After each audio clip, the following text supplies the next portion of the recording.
Hello students. Today we are going to discuss some problems in mathematics from different chapters of mathematics which are mostly important for different competitive examinations and also for board exams, state boards, CBSE or ICC boards, and also important for if you are appearing for ISI math exam, CBT exam, JEE mains and advanced problems. There are some problems that I have listed from these different types of exams, and today we are going to discuss those problems. Okay, so let's begin. Given three sets A, B, and C, such that these conditions hold, then which of the following statements is true? Okay, so the condition is phi. A intersection B is non-empty and it is a subset of C. May be proper or improper, but it is a subset of C. Non-empty subset of C. Okay. Now, is this true that B intersection C is empty or non-empty? We have to find that which one is not true. So, is this false that B intersection C is not empty? Well, since A intersection B is not empty and is a subset of C, then any element, let's say x naught, belongs to A intersection B implies x naught belongs to C, right? Because A intersection B is a subset of C, and x naught belongs to A intersection B implies x naught belongs to B, and since x naught is also belongs to C, therefore this thing together implies that x naught belongs to B intersection C. Therefore, this is true. B intersection C is not empty. Yes, B intersection C is not empty. This is true. But we have to find which one is not true. So, this is not the answer. If A minus B is subset of C, then A subset of C. Is this true or not true? If it is true, then it is not the answer. If it is not true, then it is the answer. Okay. So, this is about A. Let's check B now. If A minus B is subset of C, so it is given condition that A minus B is subset of C, then is it true that A is also subset of C? Now we will check that whether it is correct or not. Okay. So for that, let's say x naught belongs to A. Okay. Since A minus B is subset of C, let x naught belongs to A. If x naught belongs to B, then so we can do two cases here. The first case is x naught belongs to B, and second case is x naught does not belongs to B. Okay. If x naught belongs to B, then x naught belongs to A intersection B, and this implies x naught belongs to C. Yes, from this condition.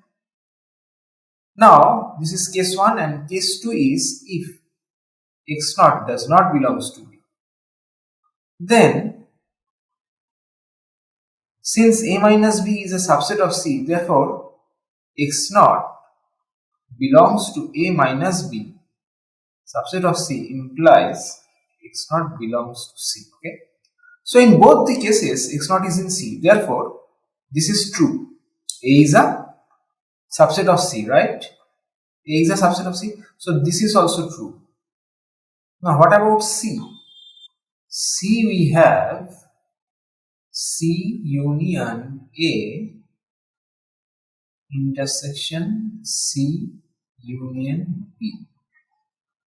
Now we can write this as C from set algebra. Okay, this is basically C union A intersection B. Yes, from set algebra. Since A intersection B is a subset of C and we have C union, therefore this is basically C. So this is also true. So only one left, D. We can clearly, in case of MCQ only one option correct, then answer is definitely D, right? But still we will be check this.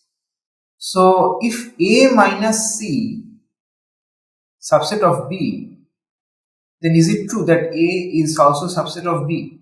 So it is given, right? A minus C subset of B. Now in order to check that, we will follow the same method. Let's say let x naught belongs to A. If x naught belongs to B, then so we will be doing two cases again, if x naught belongs to B and if x naught does not belongs to B. If x naught does not belongs to B, then it clearly shows that it is not true, means it is false. Yes, because we have to show that A is a subset of B. I mean, what is the claim here? The claim here is A is a subset of B. Is it true? So if x naught belongs to A implies that x naught not necessarily belongs to B, then it clearly justifies that A is not a subset of B. Therefore, it is not true. So we will assume that x naught belongs to B. Okay. So let's write it in this way. So is it true that x naught belongs to B? Since x naught belongs to A and A minus C is a subset of B, we assume that, let's do one thing, let's make a contradictory method so that it will be easily understandable. Okay, let's write in this way. Let x naught belongs to A. For the sake of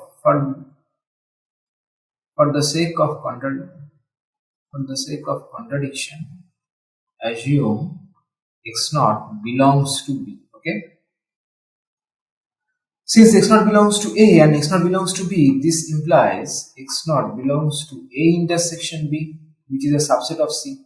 Yes, this implies x naught belongs to C. This implies x naught does not belongs to A minus C.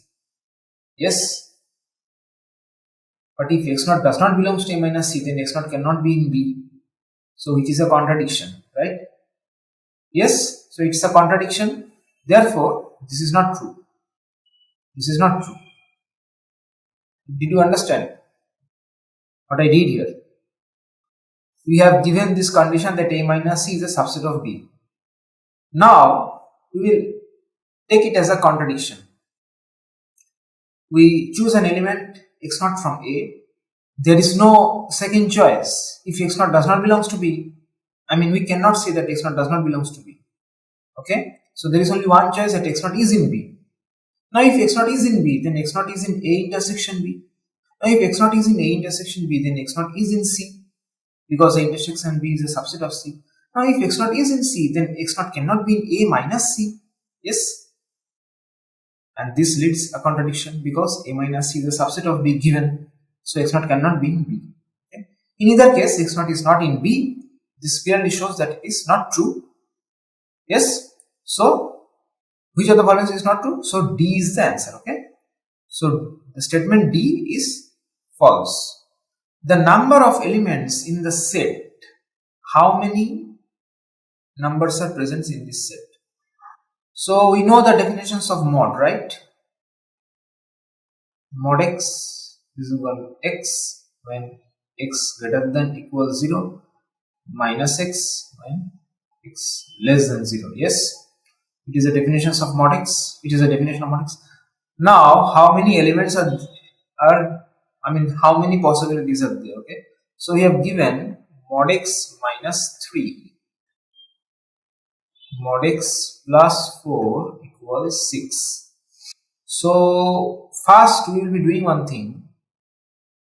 We will assume that x is positive. Okay, let's say x greater than equals 0. Okay, so in this case we will be having x minus 3, and since x is greater than 0, therefore x plus 4 is also positive, so we can simply remove this mod from here, and this gives this equals 6. Now if we solve this, this is basically x square minus 3x plus 4x plus x minus 12 minus 6 0. This gives x square plus x minus 18 equals 0. This gives x equal minus 1 plus minus 1 square 4 times 18. I am applying Siddharacharya method. So this is basically minus 1 plus, since minus is not possible because x is positive, so we will be assuming only the positive symbol, so it is 73, I guess, 2. So we have only one value of x here. If x greater than 0, only one number. Okay. Now what if x less than 0? If x is less than 0, so in this case, so let's do one thing. This is basically case 1. Okay. This is case 1. Let's write it as case 1 that x strictly, x greater than equal 0. Okay. Now the case 2 will be, case 2 is x less than 0 but greater than equal minus 4. Okay. That is x plus 4 is positive. X is negative but x plus 4 is positive. So in that case, what will be this? So we will be having minus x minus 3 from the definition of mod. X is negative, so it will be minus x. But this will be still x plus 4, okay? Because x plus 4 is positive. Yes. Let me write it here. So what will be x plus 4 mod? How it will look? It is x plus 4 when x plus 4 greater than equal 0, minus x minus 4 when x plus 4 less than 0. Okay, it is the definition, right? Similarly, I just replace x by x plus 4. That's all. So this gives x plus 3, x plus 4 plus 6 equals 0. Now if we simplify this, this is x square plus 7x plus 18 equals 0. Yes, 3x plus 12, 18. Simplification. Now what will be x here? X is minus 7 plus minus 7 square 4 times 18 by 2. Now observe one thing, that 4 times 18 is 72, right? And 7 square is 49. So 49, so it becomes a complex number. So it has no real solution. So x, since x belongs to R, so it is not possible. In this set, the set is empty in this case because x is real. But here we are obtaining complex roots. So in this case, set is empty. Now case 3. X plus 4 less than 0. So if x plus 4 less than 0, then definitely it will be negative, and it is negative because x is negative. X plus 4 less than 0 implies x less than minus 4. So definitely x is negative. So this equation will looks like this, and this equals 6. And after simplification, this becomes x plus 4, x plus 3, x plus 4 equal 6. Okay. Yes, because minus and minus will get cancelled out. This implies x square plus 7x plus 12 minus 6 equals 0. This gives x square plus 7x plus 6 equals 0. And from here we obtain x equal minus 7, 7 square minus 4 times 6 by 2. This is basically minus 7 plus 7 is 49 minus 24 is 25. So it is 5 by 2. So simplifying, we obtain this as, this is basically minus 6 and minus of 1. Okay. Because 5 minus 7 is minus 2, minus 2 by 2 is minus 1, and 5 plus minus 5 minus 7 is minus 12 minus 6. So you obtain two values of x, minus 6 and minus 1. But since x is less than minus 4, therefore x cannot be minus 1, right? So only one option we have is minus 6. So from here we obtain x equal minus 6, and from here we obtain x equal this. So only two value is possible. The number of elements in this set is 2. Okay, did you get it? What I did here, I simply define the mod. We know what is the definitions of modulus. Then I remove the mod in case 1, case 2, case 3 by making different cases. Okay, so in case 1 we assume x is positive, and then we simplify. Then we solve the equation. Yes, and we obtain two values of x, but we reject one value because we assume x is positive. Another value is coming negative. Another root is coming negative, right? So we exclude those negative. We exclude that negative root, and we grant only the positive root because x is positive. In case 2, what is happening? We make another case that when x lies between 0 to minus 4, what will happen in that case? Yes. So in that case, we obtain two complex roots. Since x is real, so complex roots is out of question. X cannot be complex. So in this interval, x does not have any. This set is empty. In this, when x lies in this interval, x is empty. Okay. The next one is when x is beyond of 4, beyond of minus 4. Okay. When x is less than minus 4, then what is happening? We solve. We again obtain a quadratic equation, solve it, and we obtain two values, minus 6 and minus 1. But since we have already defined earlier that x is less than minus 4, and we are getting one root which is greater than minus 4, which is not possible, right? So we exclude that root as well, and we take only one root, minus 6, because minus 6 is less than minus 4. So combining all these cases, we obtain two values of x. One is this one, and another one is this one. So 2 is the answer. Okay. Given f defined in this way, fx equal this, where this function, greatest integer function, it is also called as box x. Okay, box x. So I will briefly describe about, just in 2-3 lines, that what is box x or greatest integer function if you don't know. So you have to find the range of f. Okay. Now what is box x?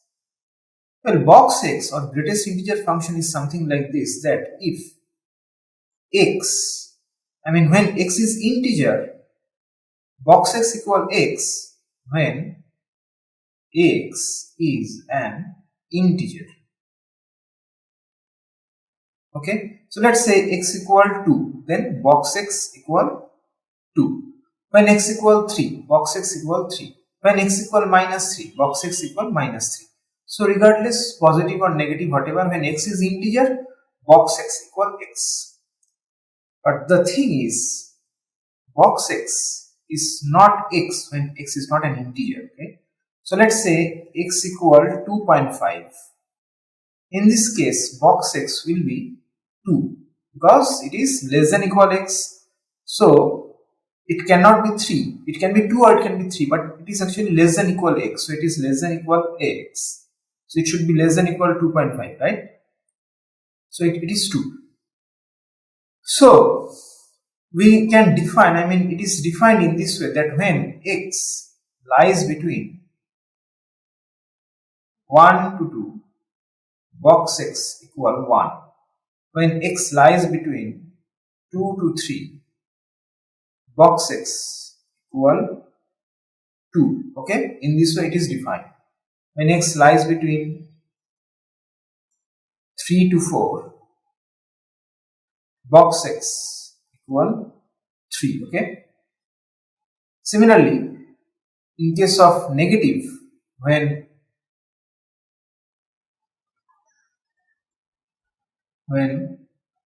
x lies between minus 1 moment, when x lies between minus 2 to minus 1, then box x equal minus 2. Okay, when x lies between, in this interval, box x equal minus 3. Okay, so it has some, in this way it is defined.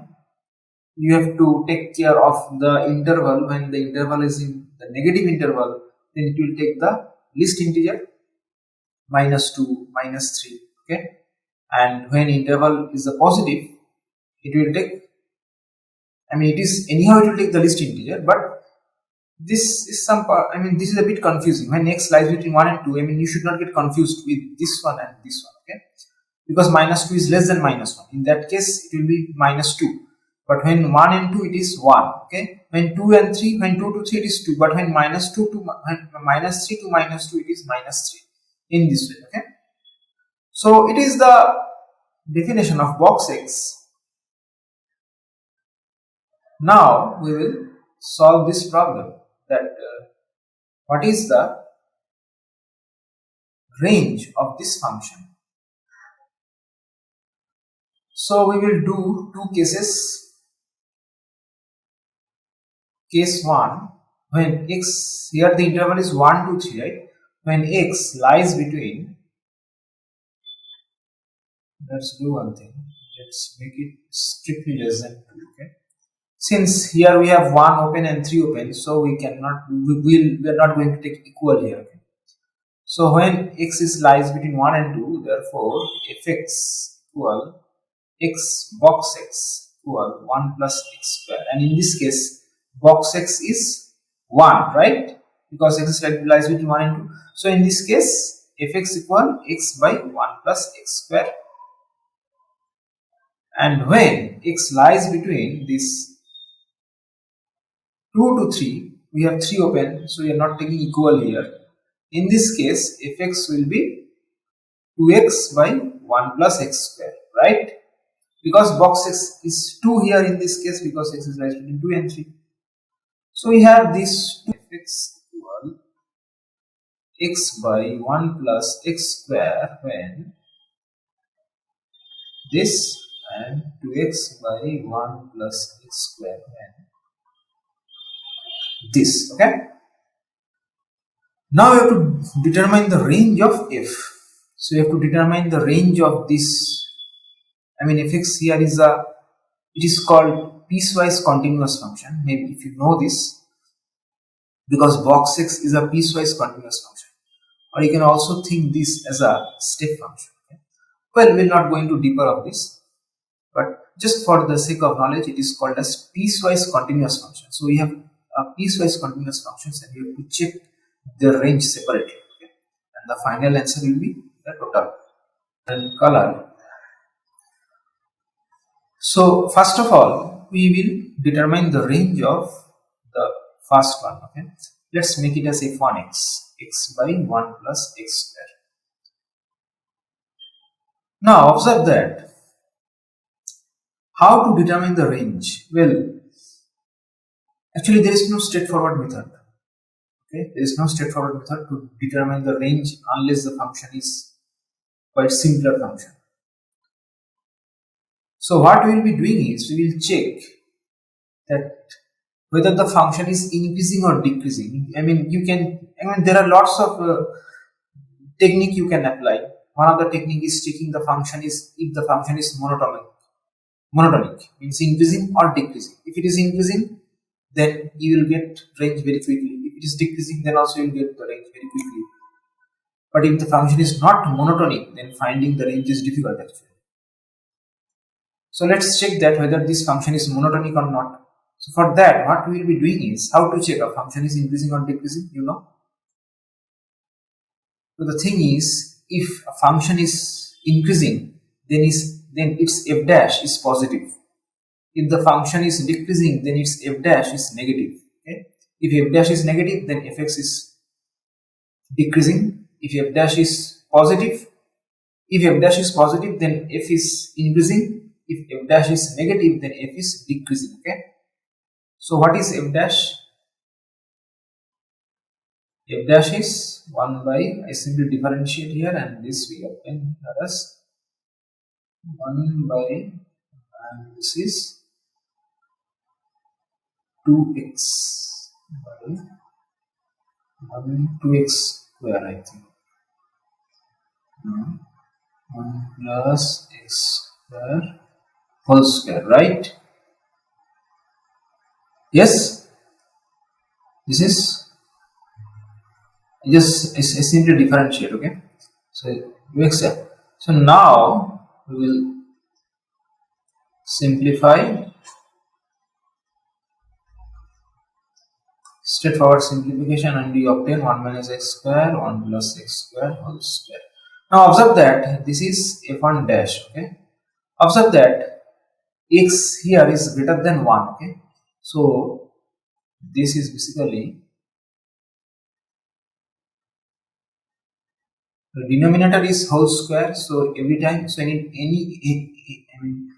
it is always positive. There is no question of negative or 0 in case of denominator. So our concern is not the denominator. X square plus 1 is strictly positive, and we have whole square. It's fine. So the concern is in the see the numerator x square minus 1. X square minus 1 is positive because x is greater than 1, and x square minus 1 is positive, and we have a negative symbol. So it implies f1 dash is negative, which implies that f1 is a decreasing function. You are lucky actually. F1 is a decreasing function. It is a monotonic function. So finding its range is easy. Did you get it? f1 dash is negative because x is greater than 1. X greater than 1 implies x square minus 1 is always positive. So this part is always positive in the given interval, right? According to the domain, this part is always positive. But we have a minus symbol. We have a minus symbol before. Yes. So f1 dash is negative. It means f1 is decreasing function. So since f1 is a decreasing function, therefore its maximum value will occur. I mean, we are discussing this one, right? Its maximum value will occur when x equal 1, and its minimum value will occur when x equal 2, right? These are definitions of decreasing function. When x is highest, f1x is minimum. When x is lowest, f1x is maximum. Okay. Therefore, f1x less than greater than f1 1 and f1 2. Okay, so it is 2 by 5 f1x and half. Okay, so f1x lies between half and 2 by 5 to half. Okay. Now let's do another. Now let's solve this one. That since we have already proved that f1 is decreasing function and it is just 2 of f1, so if 2x, let me write it here. You have very small space. Space is very little. So f2x, by the same logic, f2x is greater than f23, rather than equal you can say, and sorry, not equal, but less than equal f2 2. Yes, its maximum value will occur when x equal 2, and its minimum value will occur when x equal 3, because basically it is a constant multiple of f1x, right? So nothing will change.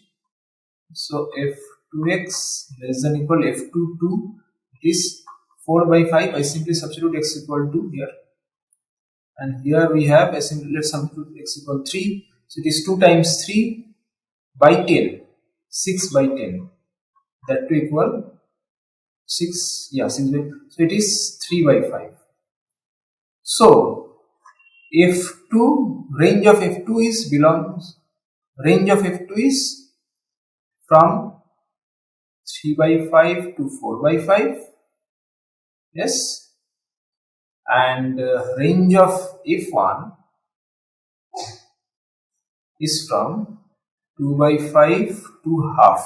So combining both, we can say this and this, we can say that range of f is 2 by 5 half union 3 by 5, sorry, 4 by 5.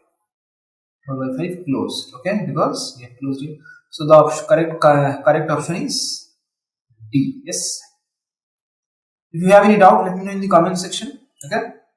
Given a relation in this way, on the set of integers in the domain of R inverse. So the equation is like this. Sorry, 3y square less than equal 8. Okay. So first of all, let us find that how many such possibilities are there. That is how the set R will look like. Okay. So definitely xy equals 0 0 will do. There is no question about that. Xy plus minus 1 1, all this combination will come. How many combinations will, how many such combinations can come? 1 1, 1 minus 1, minus 1 1, minus 1 minus 1. Yes, so there are 4 such possibilities. Next 0 1, again plus minus 0 1. Now plus minus 0 does not make any sense because they are equal. So 0 1, 0 minus 1. Okay, and plus minus 1 0. Yes, this will also do. 1 0 minus 1 0. Okay, what left? Plus minus 1. No, not plus minus 1. Let's make it plus minus 2 plus minus 1, right? 3 plus 4 7. Yeah. So all such combinations. So there will be 4 such combination again. 2 1 minus 2 1 minus 2 minus 1 2 minus 1. Okay. Now I think it's done. 4 such combination. Okay. So R is this set. Y cannot be more than 1. Yes, because we have 3 multiple here. If y is more than 1, then 2, then 2 square 4 3 is 12, which is violating this condition. So y is restricted to 1, but x can go up to 2. X cannot be even 3 because it is 9 there. So it is, how many elements are there? 0, 4, 5, 4, 6, 10, 11 and 15. So there are 15 number of elements. So what will be R inverse? R inverse. Now if we, so let's do one thing. Let's make the things very simple. What is the domain of R inverse? So our concern is our concern is the domain of R inverse. So this y part, right? Y part. So what is, so simply check the y. What is y? Y is, so observe that y is minus 1, 0 and 1, right? So domain of R inverse is 0, 1 and y is oscillating from 0, 1 and minus 1. Okay, so minus 1, 0 and 1. I think. Yeah, this is the answer. Okay, yes. Let an be the nth term of a GP of positive terms. If this equal, then we have to find this one. So what is the definition of GP or geometric progressions? It is something like this, that an by an minus 1 equal an plus 1 by an. It is also known as common ratio, which is denoted by R. Okay. Now the thing is, since these are all positive, so definitely R is also positive. So we have to find the sum from A1 up to A200. Okay, we have to find this. Let's mention this as S200. Now some things are given actually. So we have given that n equal 1 means 3. A3 plus A5, all these terms sum up to 201 in 100. Yes, this is 200, this is equation 1, and if we start from 2, all this up to sum up to 200 in a value is 200, so it is 200, so it is 100. Okay, now what we can do is we since it is in GP, we also know this, right? Let's do a thing. So let's start with 2. A2 by A1 equal A2 by A1 equal A3 by A2. Yes, in this way A4 by A3. Okay, so in this way it will go, right? And we will be having a 200. Now let's do one thing. We need this one, right? So let's do one thing.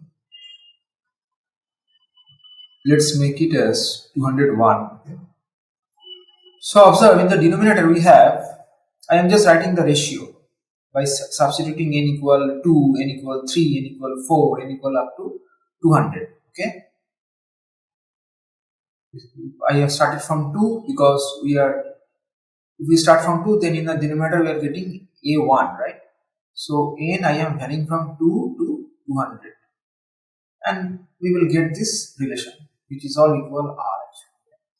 Now we can apply one thing. So basically, you know what this, I mean, you know this, right? That if a by b equals c by d, then we can write this as in this one. Yes. So I will apply this here. So what we obtain is all this equal r equal basically a2 plus a3 plus up to a201 by a1 plus a2 plus 2 a200. Okay, so we have, notice one thing, we have here a2 plus a3, so basically it is the sum of this 1 and 2, right? Because 2 contains of the even term and 1 contains of the odd indices term, right? So it will start from 2 and it will end at 201. So this is basically 200 plus 100 by S200, right?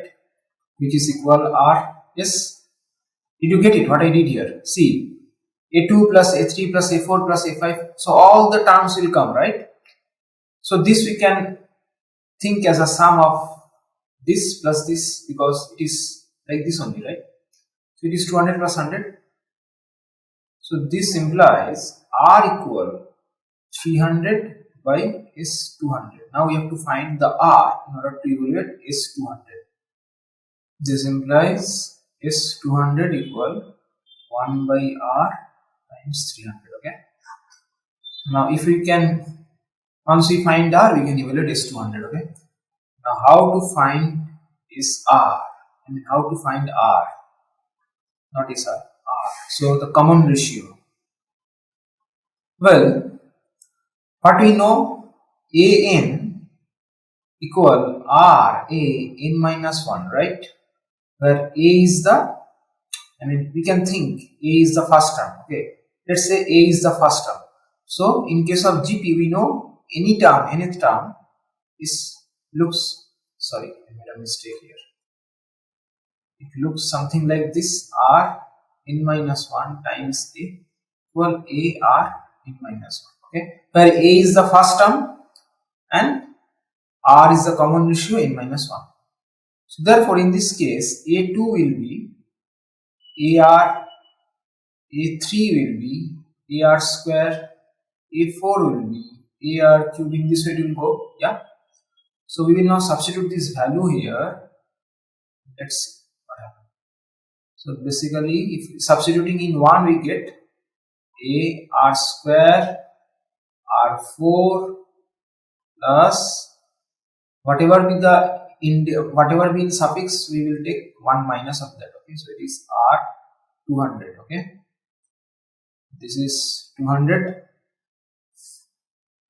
Let's name this as equation 3 or else 1, because it is equation 1 only. And from equation 2, this is a r plus r cube, whatever be in the suffix, we will take 1 minus of that. 199. This equal 100. Now let's do one thing. Let's divide these two things. So in the right hand side we will get 2 because 200 by 100 equals to, I am subdividing, okay? Sorry, I am dividing this 1 by 2. I am making 1 by 2, okay? So this is 2.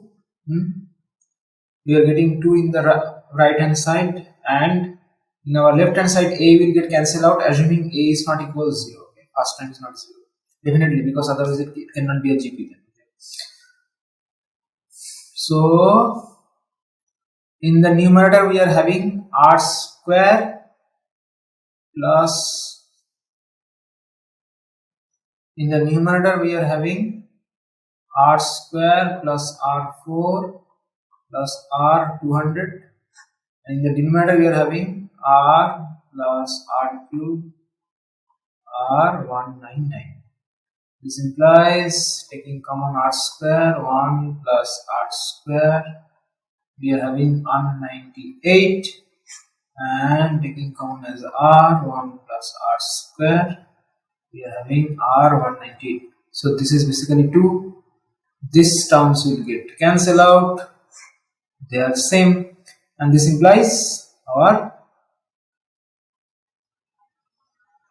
what is r?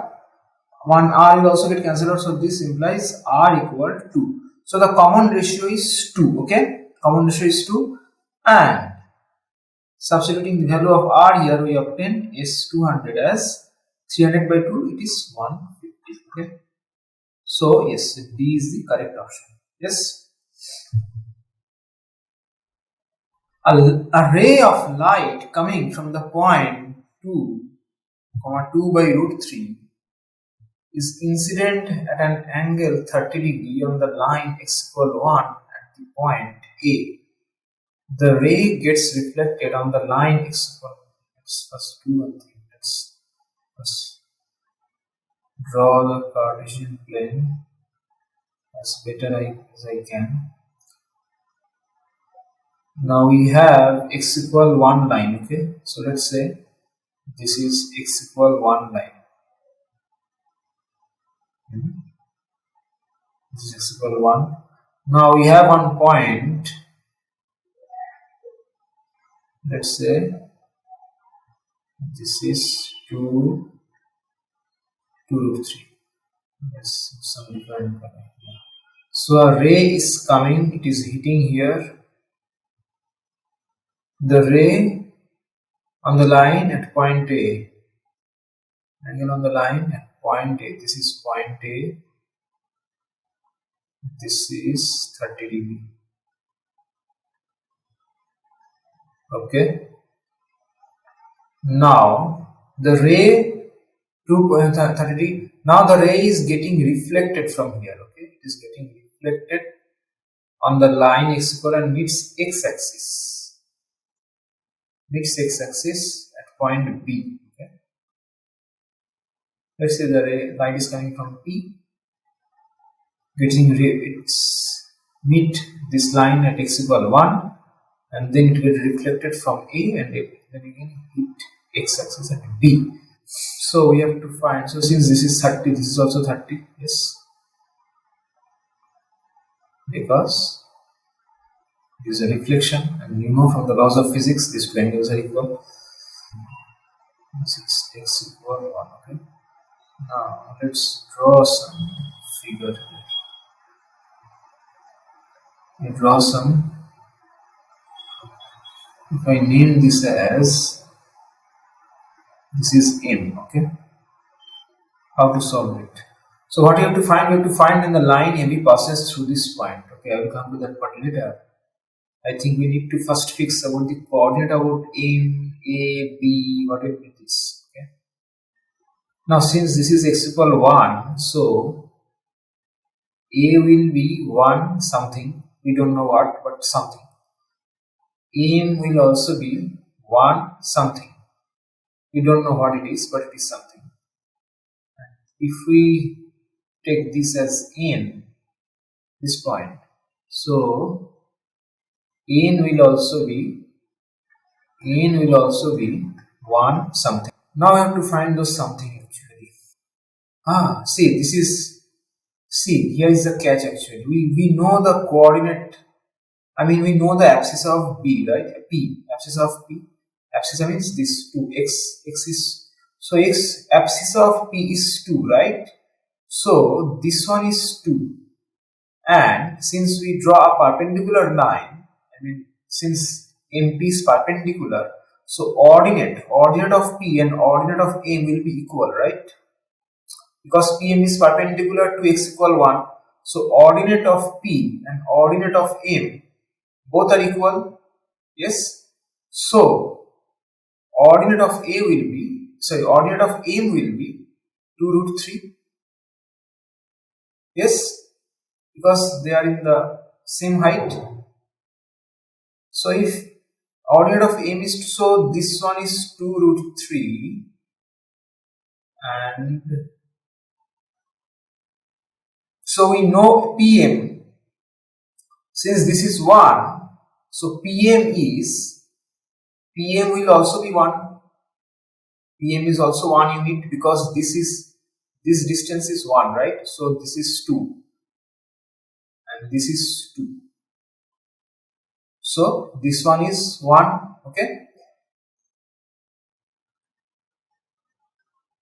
Since this is 1, PM is 1 unit and we know the angle 30.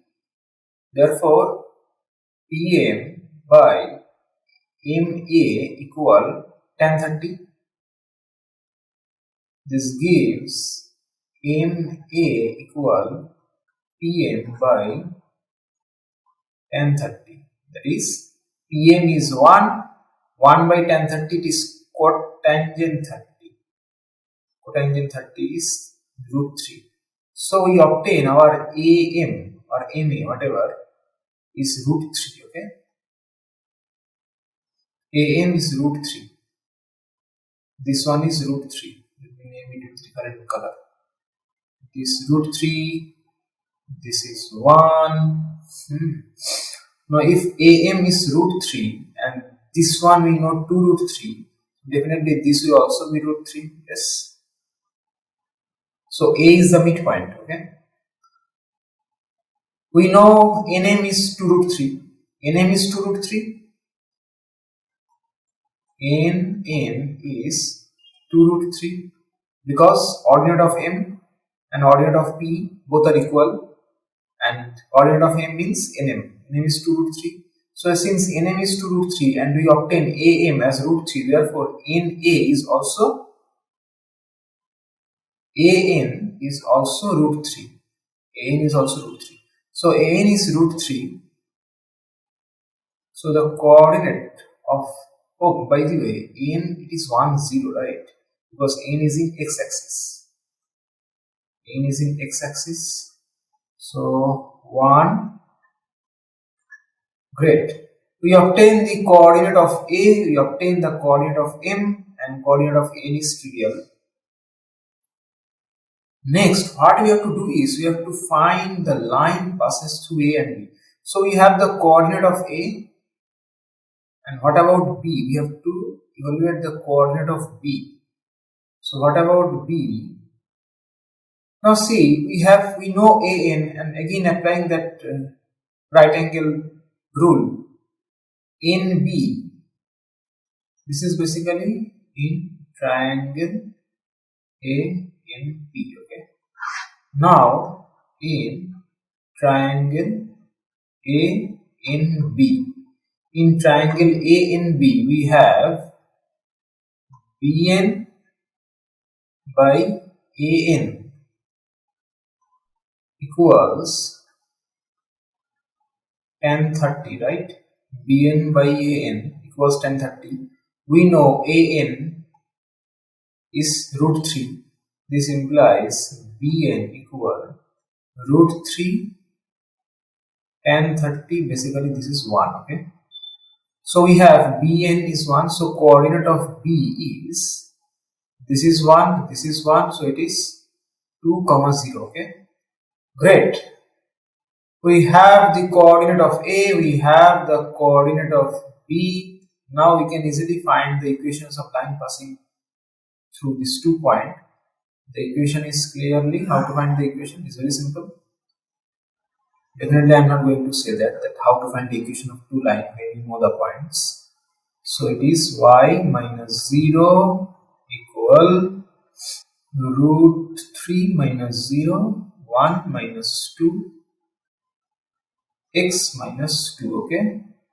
This simplifies y equal minus of root 3 x minus 2. This implies y plus root 3x equal to root 3.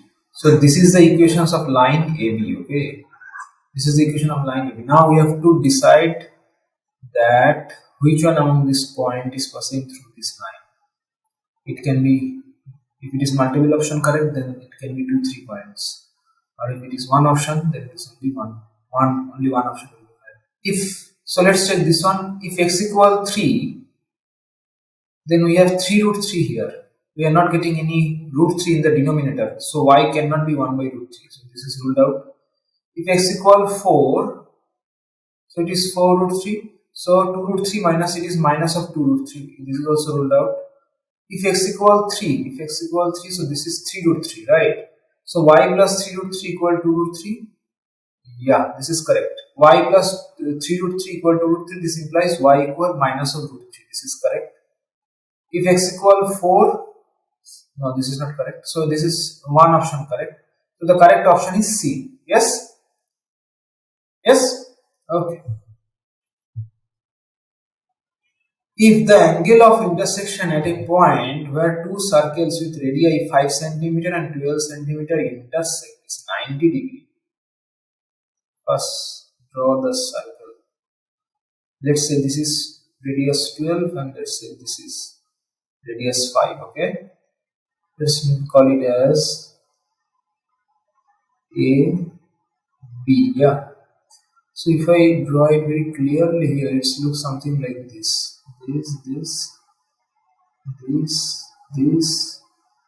This one.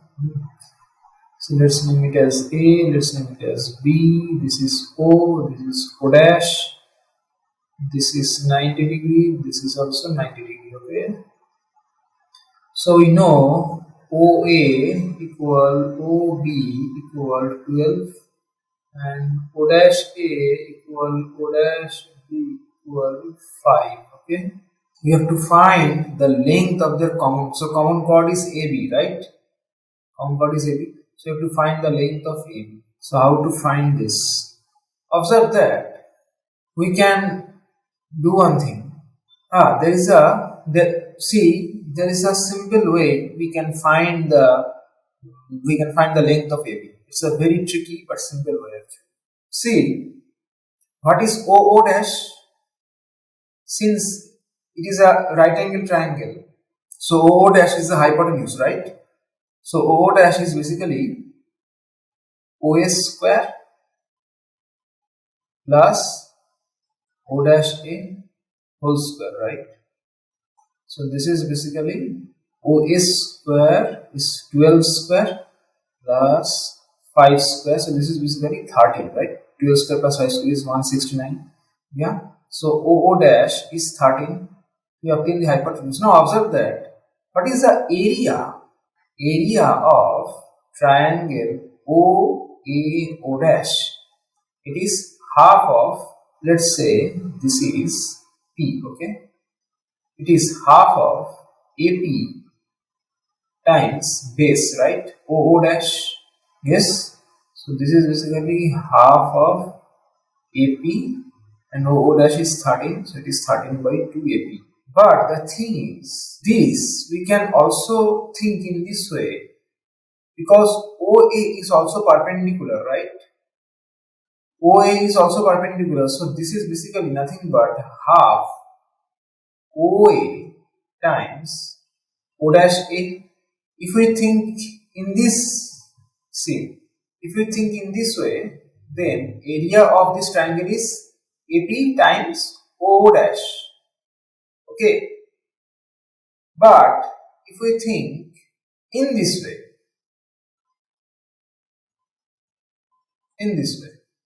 then area is OA times O dash A, half of OA times O dash A.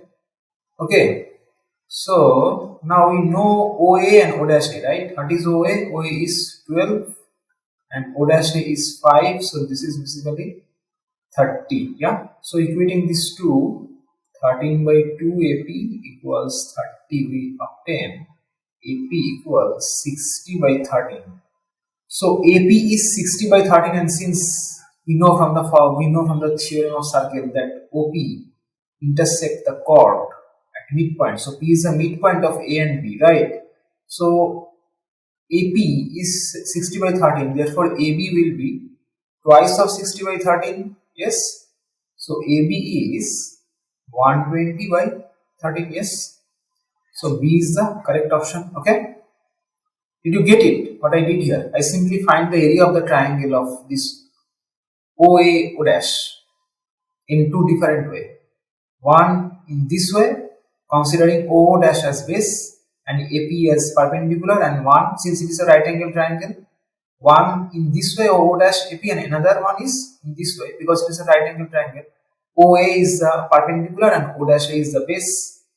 So we know the area in this way, and then we equate these two equations, and from there we obtain AP, and since AB is the chord, P intersects, P is the midpoint of AB, so AB will be twice of AP. We have AP this, so AB is twice of this one, this is 120 by 13. Okay.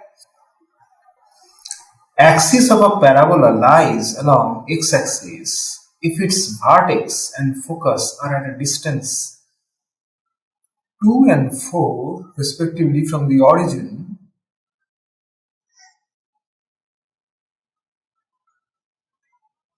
So let's say we have this parabola, this is origin, y-axis, x-axis, let's say this is vertex and this is focus. Okay, so this distance is 2 and this distance is 4 from origin. Okay, positive x-axis, everything is in positive x-axis. Which of the following points does not, so you have to find the equation of this parabola, right? So we know the equations of the parabola will be something like this. First of all, it will be in y square 4ax form, right? 4ax minus 2. Yes. If alpha beta is the vertex of a parabola whose axis is parallel to positive x-axis, then it looks something like this: y minus beta equal 4a x minus alpha whole square. Yes, provided the axis of the parabola is parallel to positive x-axis. So in this case, the vertex is 2, 0, so it is like this. So this gives y square equal 4a x minus 2, where 4a is the latus rectum and basically a is this distance and this one is 2 unit, right? So it is basically 8 of x minus 2. So we have the equations of the equation of the parabola is y square equal 8x minus 2. Okay. Now we have to check the region of the point lying on this parabola. Now, if x equal minus 4, sorry, x equal 4, which of the points does not lie on it, sorry. So, if when x equal 4, in this case, y square equal 16. So, y equal plus minus 4, so it is on the parabola. B, x equal 6. In this case, y square equal 6 minus 2, 4, 32. So, y equal plus minus 4 root 2. Yes. So, this is also. Now, what about C? X equal 8. Y square 8. 8 minus 2. 6, 8, 48, right? 8 minus 2 is 6.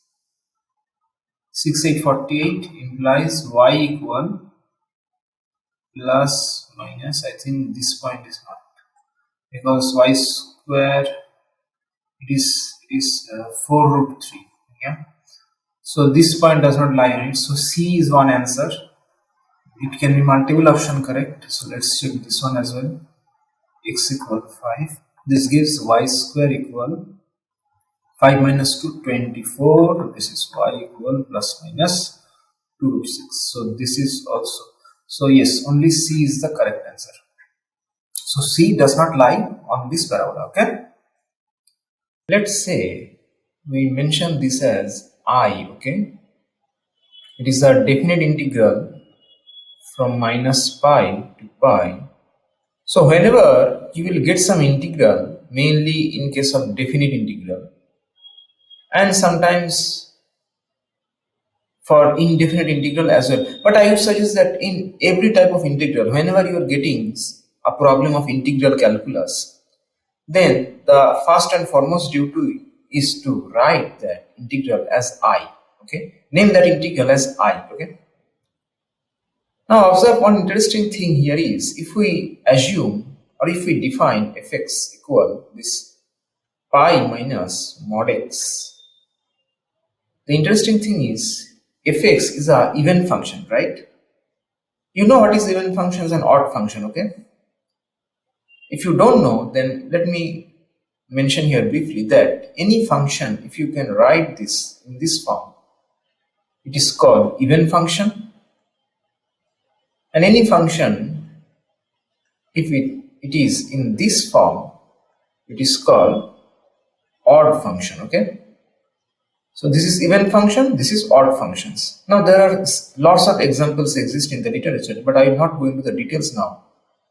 So here the thing is, you can clearly notice that this function, this one is a even function. Yes, it is satisfying this criteria. Yeah, so it is a even function, and we know from a property of integral, from a property of definite integral, that if f is an even function, then minus a to a, this thing equals this thing. Yes, it is a property of definite integral.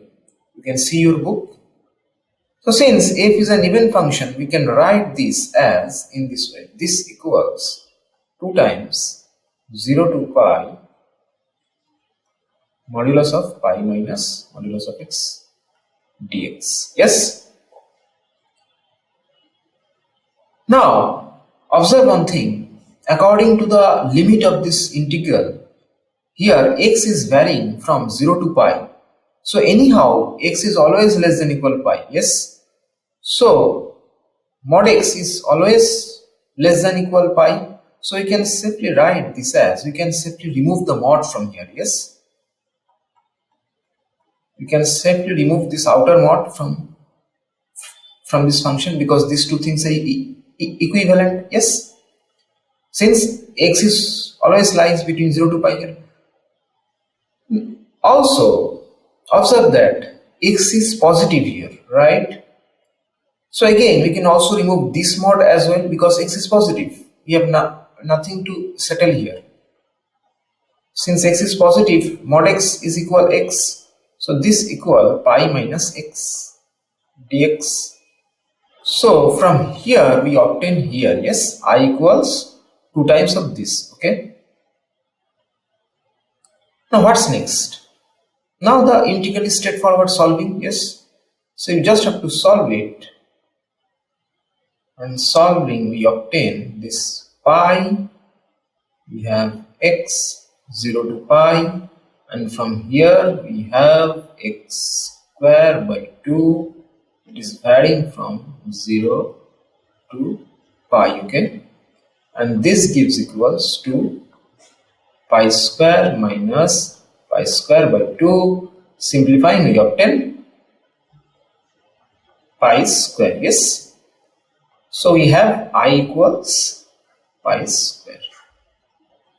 Straightforward the definitions of the even and odd functions and this property of definite integral, then removing the mod, because pi minus mod x is always positive in this interval, and by the same logic, mod x is always positive in this interval, we remove the mod of x as well, and we simplify that integral and obtain the answer. Okay. Next problem is the value of this is equal to. Now, one thing is clearly observable, that here we have some product of function, right? We have some product of functions. So definitely one thing is coming to your mind is we have to apply here integration by parts. Yes, whenever we have product of two functions or multiple functions, what we did? We have to apply integration by parts. Okay. Now before going to that part, even if you are applying integration by parts here, it is still, here we have actually three functions, x square, cosine x, and 1 plus e to the power x, and that too it is in the denominator. Okay. Now, if we apply here integration by parts straightforward, then this problem will not be able to solve. We cannot solve this problem because it is 1 by 1 plus ex type, and in the numerator we have x square. So even if we are applying integration by parts, say we are applying integration by parts 1 plus ex, we also have cosine x. So let's say we are applying we are integrating 1 plus ex, then how to deal with this one? Okay. Or if you are applying integration to this, then how to deal with this one? Now, 2 out of 3 functions, there are 3 functions here, right? X square, cosine x, and 1 by 1 plus exponential x. Now these 2 functions, cosine x and 1 by 1 plus e to the power x, these 2 functions, how many times we differentiate? How many times we differentiate? It is a never-ending function. Yes. What is the tricks in integration by parts? We assume second function, the functions that we have to differentiate, such that it ends after a certain period of time. But here, which one? We will assume that second function that will end after a certain period of time after differentiation. Only x square will end. Only x square will end. But so if we take x square as second function, then we have to take cosine x by 1 plus ex as our first functions. And integrating that function is also not possible because we don't know. There is no straightforward formula for that, right? If we assume x square as a second function, then cosine x by 1 plus ex will be the first function. So we are differentiating this one. Okay, very good, because it will end after second step. But what about this one? There is no straightforward formula, integral formula for this function. So we cannot integrate this function. Yes? So solving this as a definite integral is not possible. It will be an unending function actually. But with this interval, we can solve this. Otherwise, these questions wouldn't have been given, right? So how to solve it? Now, observe one important thing here. The lower limit and upper limit is from minus pi by 2 to pi by 2. Actually, even if it is not from minus pi by 2 to pi by 2, let's say from minus a to a, still there is a way to reduce this integral. We have to reduce this integral, okay? So let's say, as mentioned earlier, whenever an integral will be given to you, you simply name it as I, okay? Now, we will see an interesting thing here. Let's say fx equals x square cosine x by 1 plus e to the power x. Now, if we check, let us check that whether this function is even function or odd function. Yes. So replacing x by minus x, what we obtain? X square cosine x. Cosine x is an even function, okay? And in the denominator we have this thing. So this function is neither even function nor odd function. This function is getting completely changed. So it is neither even nor odd. So we cannot proceed in this way. I mean, like earlier, straightforward. Straightforward substitution is not possible in this case.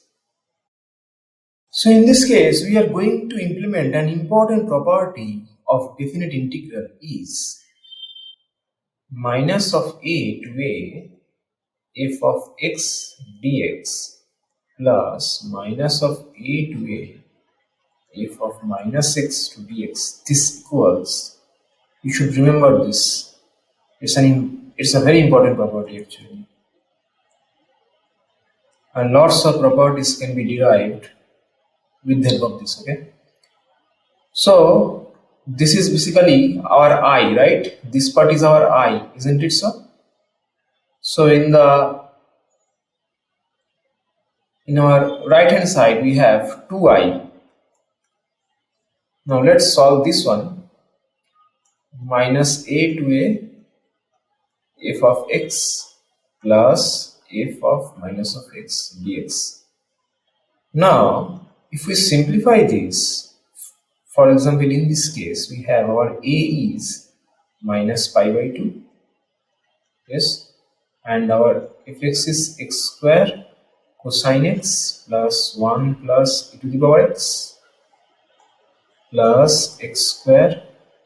Since cosine x is an even function, x square is also an even function, so this is basically 1 minus dx. Okay, dx, this gives 2i. Okay, this implies minus pi by 2 to pi by 2, taking common x square cosine x, we have, this is 1 by 1 plus ex plus this is e to the power x 1 plus ex, right? Dx is equal to 2i. Now observe that if we simplify this, everything will get cancelled out and what will remain? 1. So finally we obtain here is, implies our 2i basically from minus pi by 2 to pi by 2 x square cosine x dx. Okay, so everything is simplified to this term, that our I equal half of minus pi by 2 x square cosine x dx. Yes. Now if now we are in the position to apply that formula of even functions and odd function.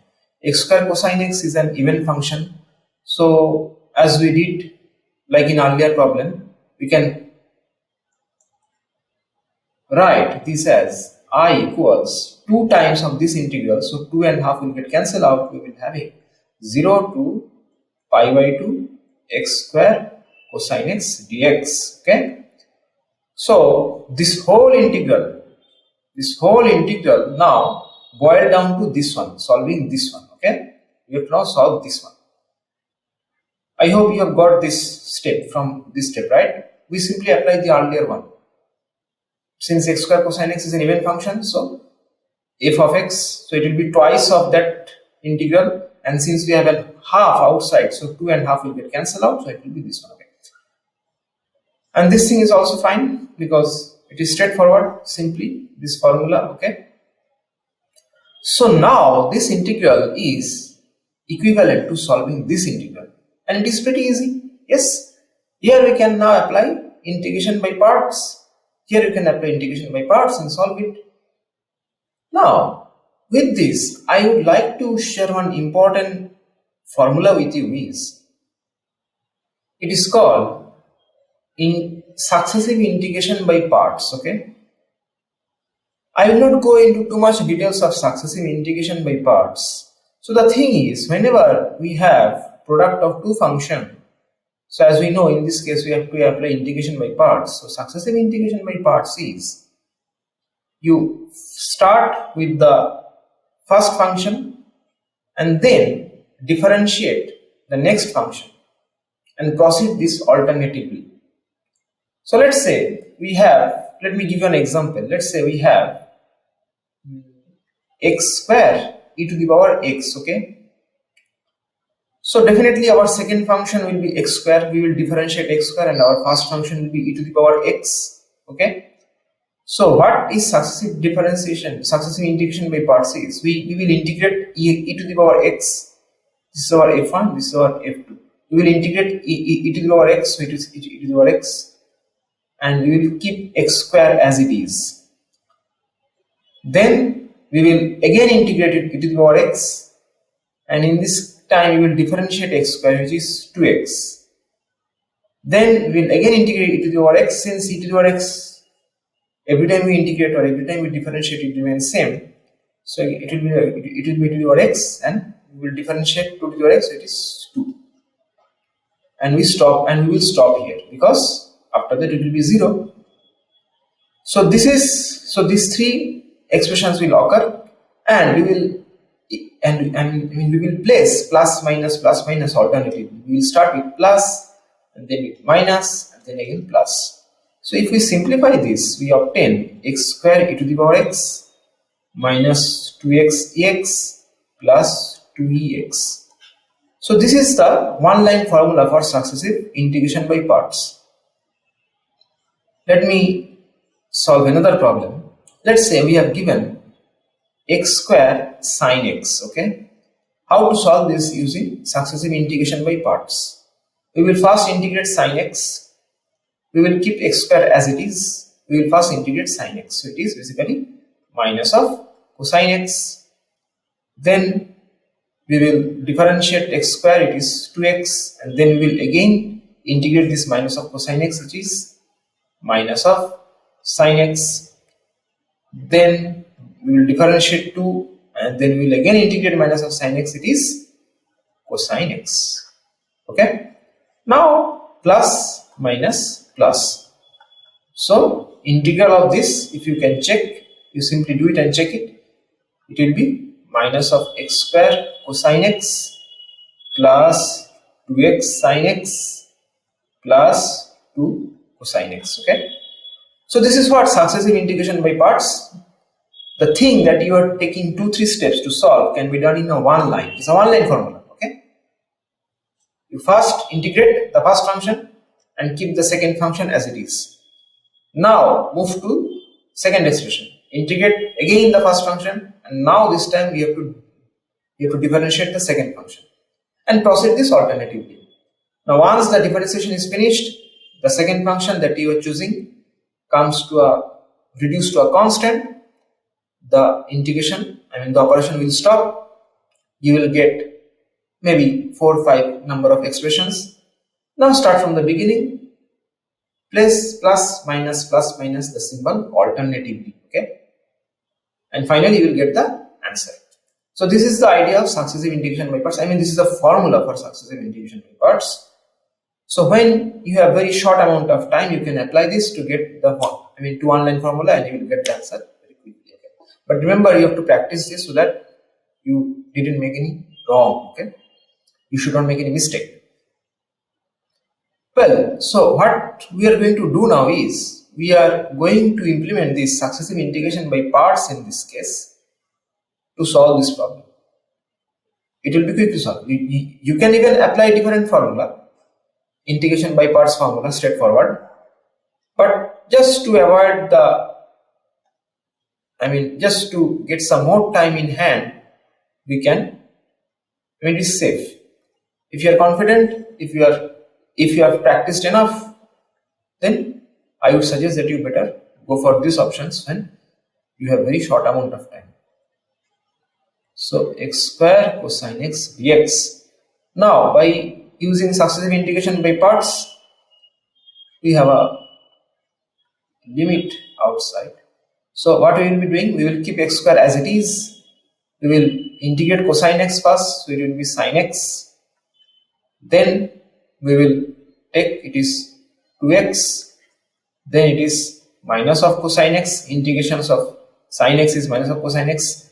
Then it will be 2, let me write it here, it will be 2, and then integral of minus cosine x is minus of sine x. Now alternatively plus, minus, plus, plus, minus, plus. Now if we simplify this, Now see, for x equal pi by 2, sin x is 1 and it will be pi square by 2 square.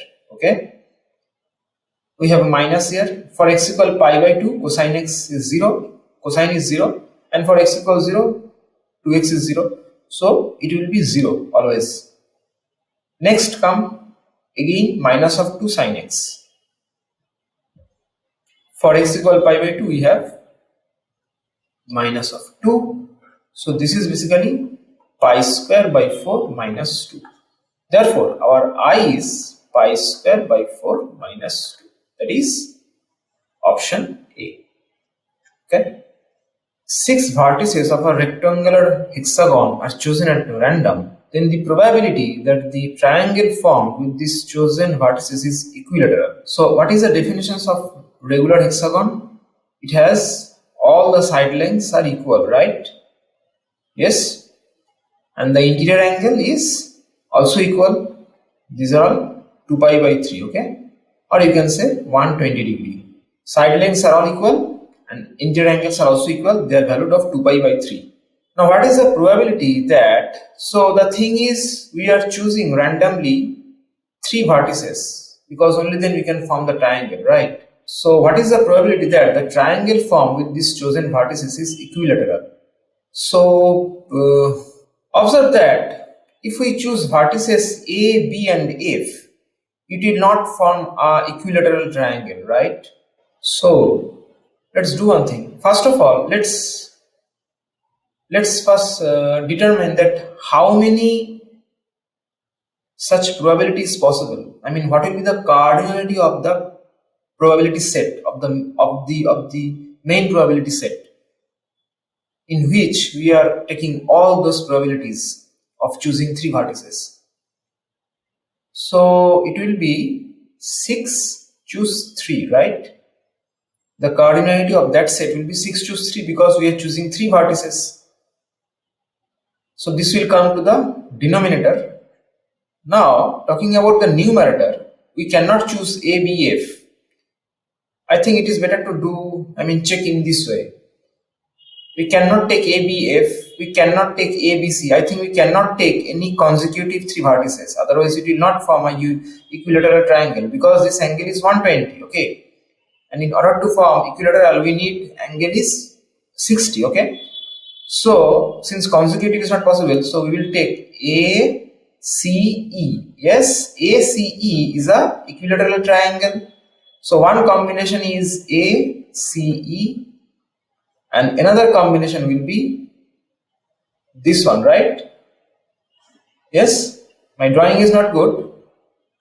Sorry, I made a mistake.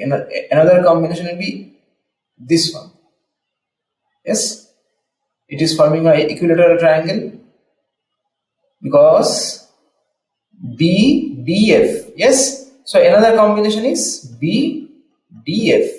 One combination is ACE and another combination is BDF. Is there any other combination left? No other combination left. Yes, we have taken A, yeah.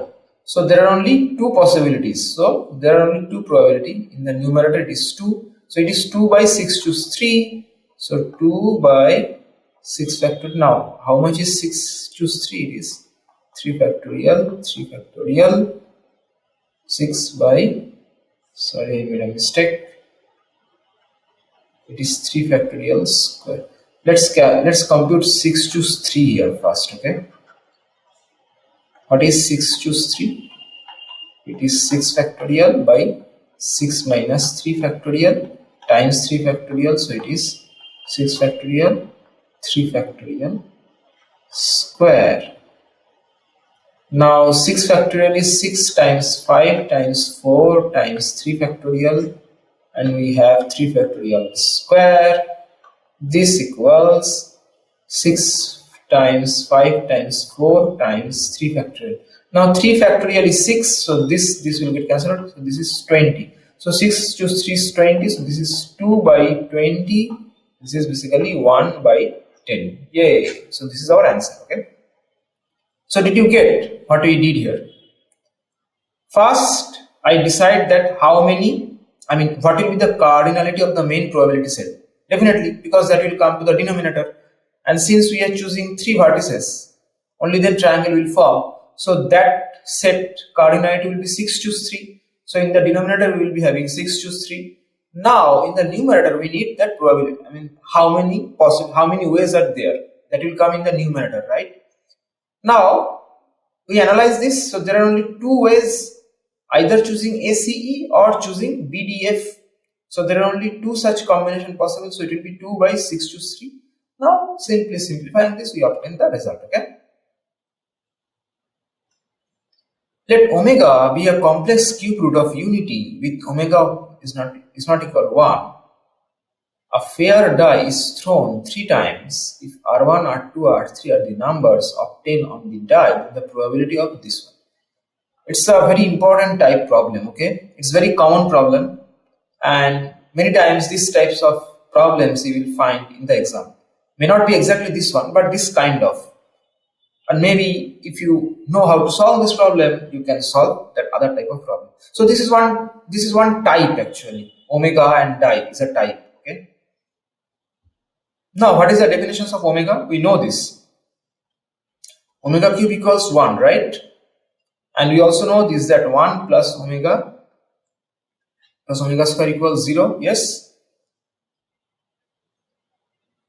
So we have to find that R1, R2, R3 such that the probability. Now in a die we have 6 faces, right? Yes. In a die we have 6 faces. So again come to here, that what will be the cardinality of this set, of the probability set. So die is thrown 3 times. Okay, die is thrown 3 times. So the cardinality of the main probability set will be, will be 6 times 6 times 6. Okay, this will be the cardinality of the main probability set that contains all types of possibilities of the combination, how many combinations will occur. And in the numerator we will be having R1, R2, R3 such that this equals 0. I think in this case again we have to check it manually, that how many such possibilities occur. Okay, so let's say 1, 2, 3. So this has become omega 1 plus omega square plus omega 3. This is basically 1 plus omega square equals 0. It is true. Okay, so this is one combination. Now observe that we have to figure out that how many such things, how many such combinations will be there so that these things come actually. Okay, see, omega 1, omega 2, omega 3 equals 0. Now 1, 3 plus 2, 3 plus 3, this is also possible, which is equal 1, 5, 6. Okay, 3 plus 1, 2, 3 plus 3, this is also one possibility, 4, 2, 6. Yes, 3 plus 1, 3 plus 2, 3 plus 3, this is also one possibility, 4, 5, 6. Yes, I am adding 3 because omega cube equals 1, right? So how many we are getting, how many we obtain here? 1, 2, 3, 4. Let's see if it is possible to get some more or not. If not, then 4 will be the answer. 4 will come to the numerator. I'm not sure though. So we have 3 plus 2, 3 plus 2 comes twice. We have 3 plus 1, 3 plus 1 comes twice. And 1, 5, 3 is also one possibility, I think. Yes, 1, 3 plus 2 are 3. This is also one possibility, right? So similarly 3 plus 1, 3 plus 2, 3. This is also one possibility. So this is basically 1, 5, 3. This is 4, 5, 3. And is there any other possibilities left? Yes, I think one more possibility is left, that is 3 plus 1, 2, 3. So this is 4, 2, 3 and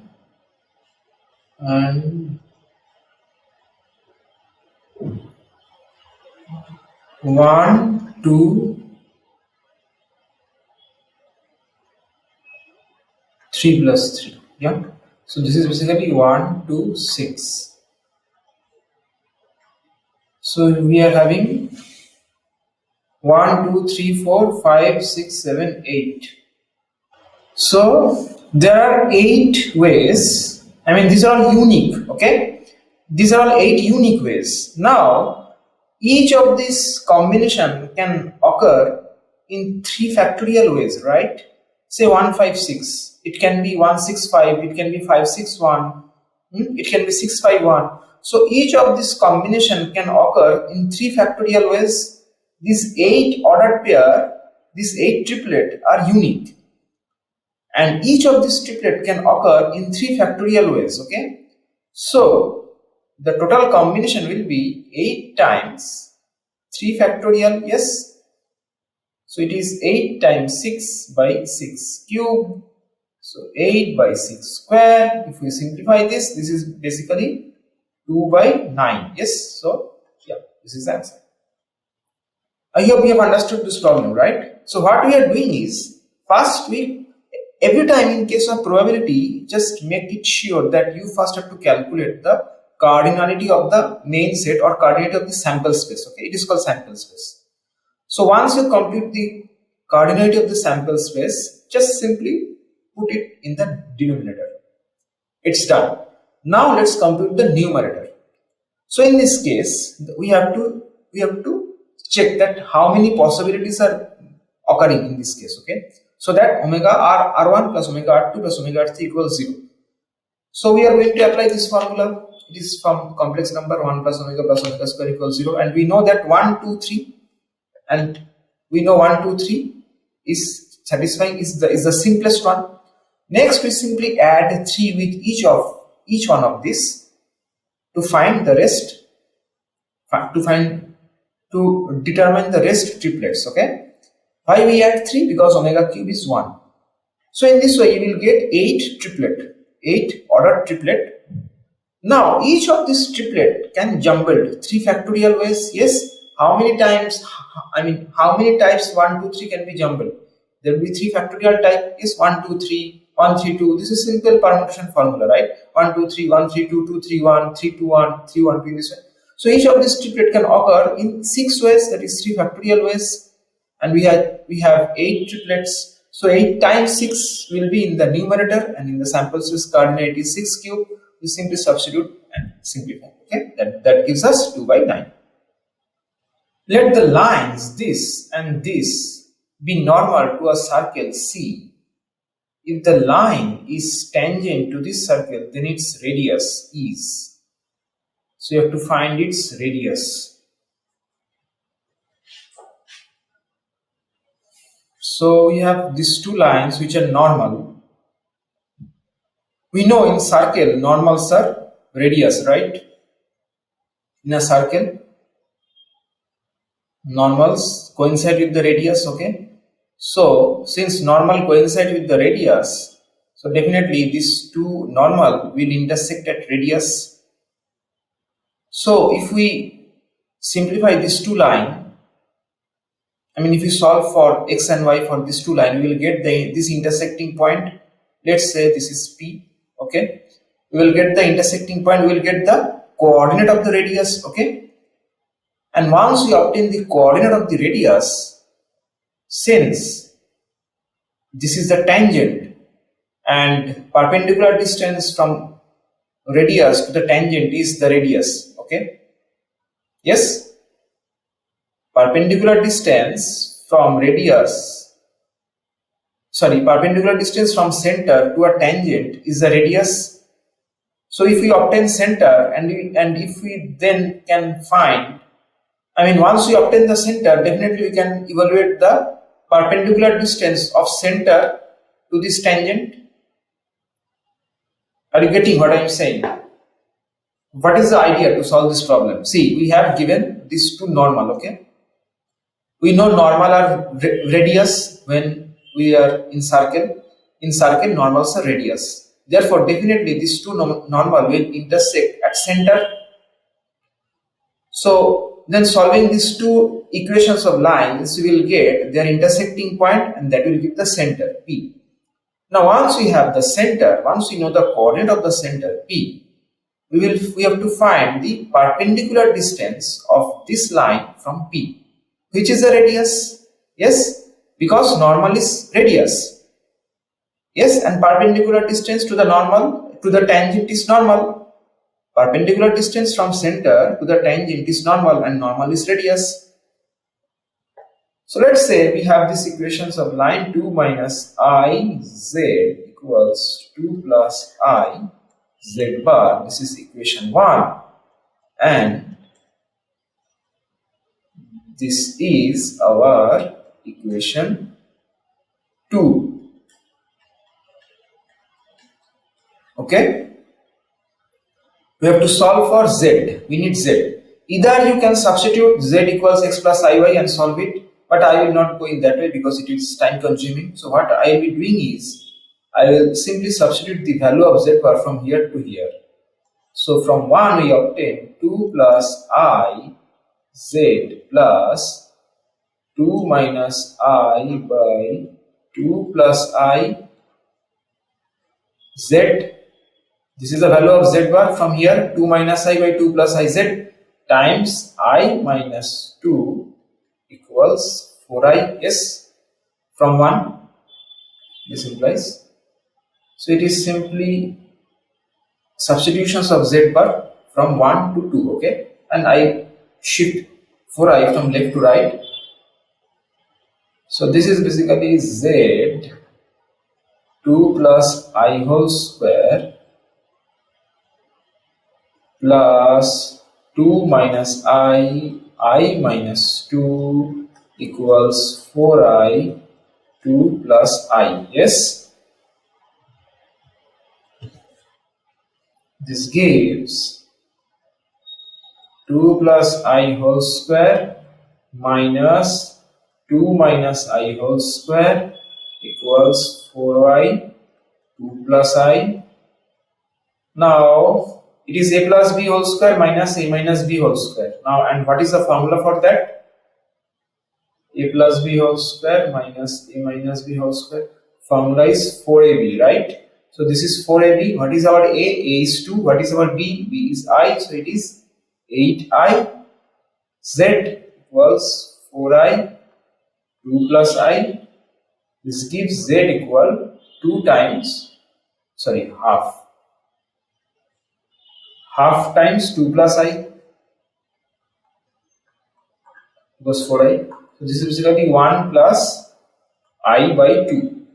So from here we obtain our x equal 1 and y equal half. So center is 1 half. Okay, so this is the center. Now we obtain our center, that is P. We have to find the perpendicular distance of this tangent line from center. So let me write down the line equation first, and we know the formula for perpendicular distance of a line from any point, right? But for that we need the line in x and y form. So here we have to remove, and we have to separate imaginary and real part. This is x minus iy plus 1 plus I equals 0. This is ix minus iy plus x minus iy plus 1 plus I equals 0. So if we take the imaginary and real, so this is basically x minus y plus 1 equals 0. Yes, this one, and this one, and the real one is, sorry, I made a mistake. This is 0, but this is not iy, this is x minus y. Yes, ix plus iy, it will be ix minus y. So the imaginary part is this one, and this one, and the real one is this one, and let me color it. It is some different color. This one is real, and this one is real. Okay. So taking the red one first, I x minus 1 plus y minus y plus 1 plus, now the real part is x minus y plus 1, yes, equals 0. Definitely they will be separately 0. So the equations of the line is x minus y plus 1 equals 0. Yes, this is the equation of the line. This is the tangent basically. This is the tangent in xy form. Now what we have to do is, we have to find the perpendicular distance of this line from this point. Okay, our center of the circle is 1/2 and the equations of the tangent in xy form is x minus y plus 1 equals 0. We have to find the radius, that is the perpendicular distance of this point, perpendicular distance of the tangent line from the center. Yes, and we know the straight cut formula. What is the formula for perpendicular distance of, let's say we have a line alpha x plus beta y plus delta equals 0. How to find the perpendicular distance of this line from this point? The formula for this one is alpha x1 plus beta y1 plus delta modulus root over of alpha square plus beta square, right? This is the formula for perpendicular distance of this line from this point. So in this case we have x1 y1 is 1/2, so we will simply substitute the value 1 minus half plus 1 modulus and then square root of the coefficients of x and y. Coefficients of x is 1, coefficient of y is -1, -1 whole square is also 1 square. So basically simplified this 2 minus half, 3/2, and denominator we have root 2, so this is basically 3/2 root 2. Okay, answer is not option, I mean there is no option given, so the answer is 3/2 root 2. Okay, any doubt?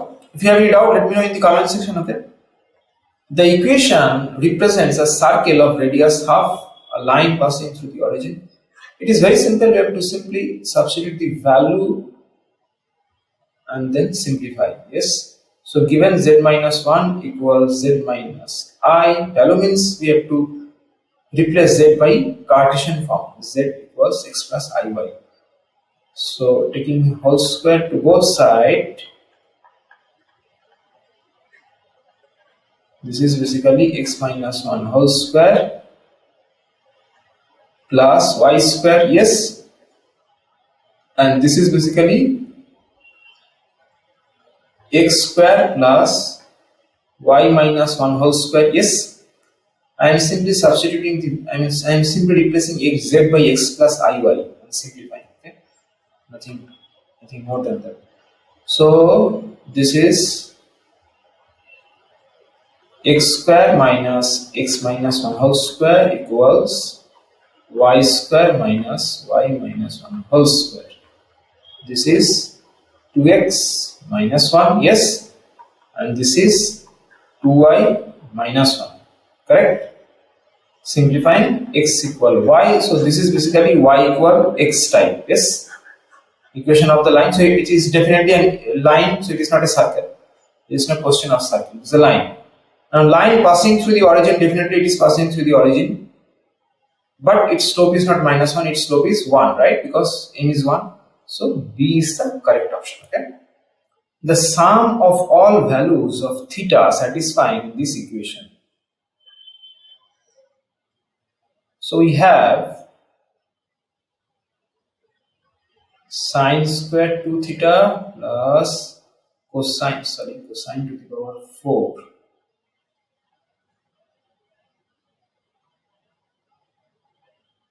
equals 3 by 4.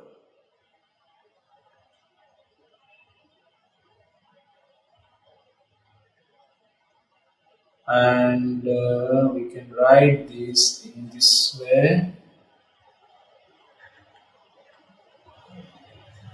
This implies plus 1 minus sine square 2 theta whole square. Or else let's do one thing. If we proceed in this way, then it will be a bit more computive. Okay, let's do one thing. Let's convert sine square 2 theta into cosine square, because we already have given cosine 4 to the cosine 4 2 theta. Okay, so let's write this as 1 minus cosine square 2 theta plus cosine 4 2 theta equal 3 by 4. Okay, now we assume cosine 2 theta as t. Let's do one thing. Cosine square 2 theta as t. Okay, so this is basically 1 minus t plus t square equal 3 by 4. If we simplify this, t square minus t plus 1 minus 3 by 4 equals 0. This gives t square minus t plus 1 by 4 equals 0. So from here we obtain t minus half whole square equals 0. This gives t equal half, right? Yes, it is t minus half whole square. Now we will substitute the value of cosine square 2 theta here. So this is basically cosine square 2 theta equal half, and this implies cosine 2 theta equal plus minus 1 by root 2. So we obtain cosine 2 theta as plus minus 1 by root 2.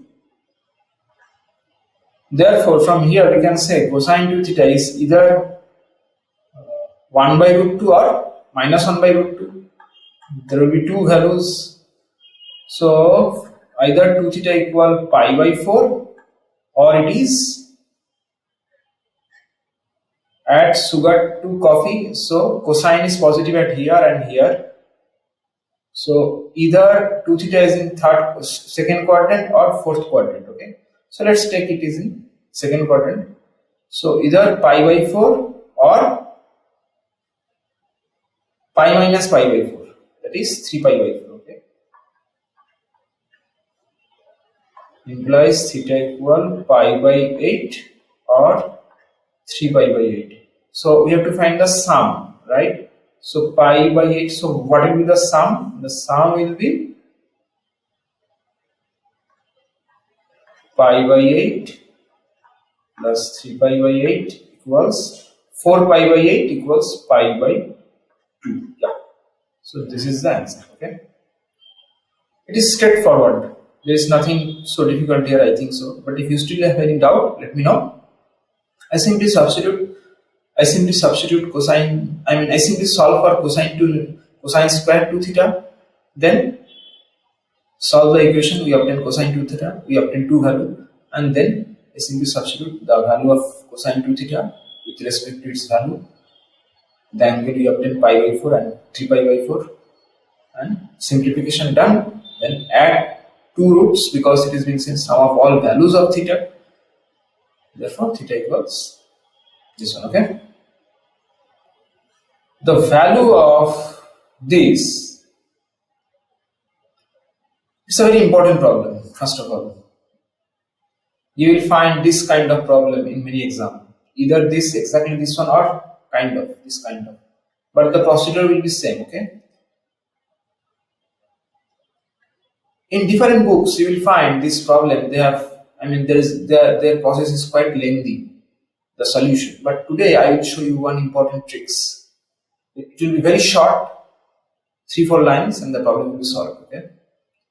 But before that, let me just recall one important formula here, that cosine 3 theta equals 4 cosine cube theta minus 3 cosine theta. Okay. We know this, right? We will use this formula here. Right? Now we know a square minus ab plus b square, this is basically a cube minus b cube by a minus b, sorry, a cube plus b cube by a plus b. Yes, yes.